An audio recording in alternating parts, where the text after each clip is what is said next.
obviously that's not a loving and forgiving God. Okay, so it's, in my mind, being a kid, it was a lie. I just knew it was a lie. And reincarnation is not new. Many of the different cultures have talked about it. And in order to mature the soul, you would need more than one lifetime. What do we live on average on this earth? Most people. 45, 50 years for the average. In the United States it's 72, I think, 73. But outside the country it's a lot less. And that's it? That's your window? Please. So, everybody has their own perspective on it, and absolutely everyone is entitled to their own perspective on it. I know that reincarnation is a fact, and I'm encouraged by the fact that it is a fact, that we get multiple lifetimes to figure things out, to learn it all, to learn specific lessons. Now, what does that look like when creating a family to come into? I don't have those answers, Rick. I don't. I did ask the question once, where do souls go when they die? And I was told that if there was a physical place, it would be near the Van Allen belt, where that is. That's what the A's had told me, but that's all the information they ever gave me about it. So, and that's all I know. Now, in regard to human evolution, you've said that we must make the conscious decision not to spread hate. Why is this so important? Well, what's hate? It's a lack of love. It's a lack of love. And a lack of love is destructive. It disintegrates things.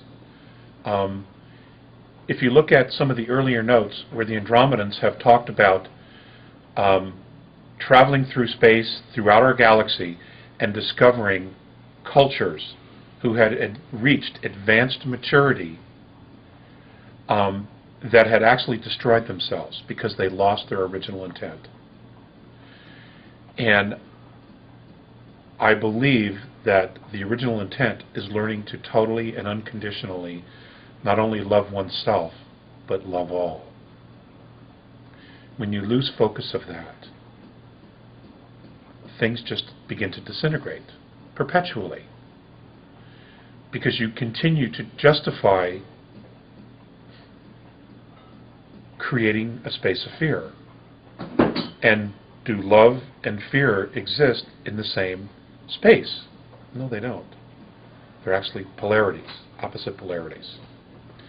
So, many of the advanced extraterrestrial races have figured that out. And so, even if there was an opposing ET regressive race, they would do their best not to hate them.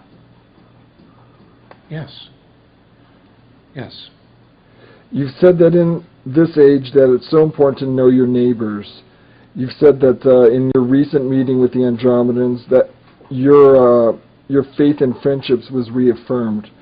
Why is friendship and why associate with neighbors? Why is it so important, especially now, in these times? And let's end it with this question. I've been blessed to have an off-world perspective of Earth. And it's a very tiny little planet compared to some of the others that are out there that have life on them. We are a community of people, all living together, sharing a very, very small space. Okay? On a ball of water and land that is traveling through space. It is such a miracle, such a gift. If you could see it from that perspective. The reaffirming of friendship was, how I had not seen them in a very, very long time. And that initial reconnecting was if we had never been apart. And that when you're, we've all experienced that here on Earth, where we have had friends who we've never seen or we haven't seen for years and years and years, and then you either accidentally bump into them or something, and it's just like it's like you hadn't been apart. The conversation, the friendship picks up exactly where it left off. those are gifts. Those are absolute moments of grace. And they should not ever be taken for granted. Because those relationships not only mirror back our own goodness and bring us joy and laughter and sharing, but they help complete us, and reaffirm, our purpose and see good in people every day. And then, that's something I think we need to do, is we need to really focus on looking for the good that's in every day. I read the news every day. I know what's happening in the world, and sometimes it terribly gets me down and frustrated because I don't know what to do to fix the problem. Guys, we try to solve problems, right? We're wired that way. But at the same time, if the kids start laughing about something, it changes my perspective. It brings me joy. It makes me, it brings me back, to what really is important. And I think, what we started off this interview with, what's really important. These are the things that, humanity as a whole really needs to be focusing on. It can't be about money. I'll never forget the time that I did this presentation regarding money to Mornay and Facéas, because they asked me to. And when the whole thing was over, and I spent a great deal of time putting together this presentation. Of course, I was naive because I figured, well, they didn't really know, they didn't understand. But of course they knew. They've been studying us for a long time.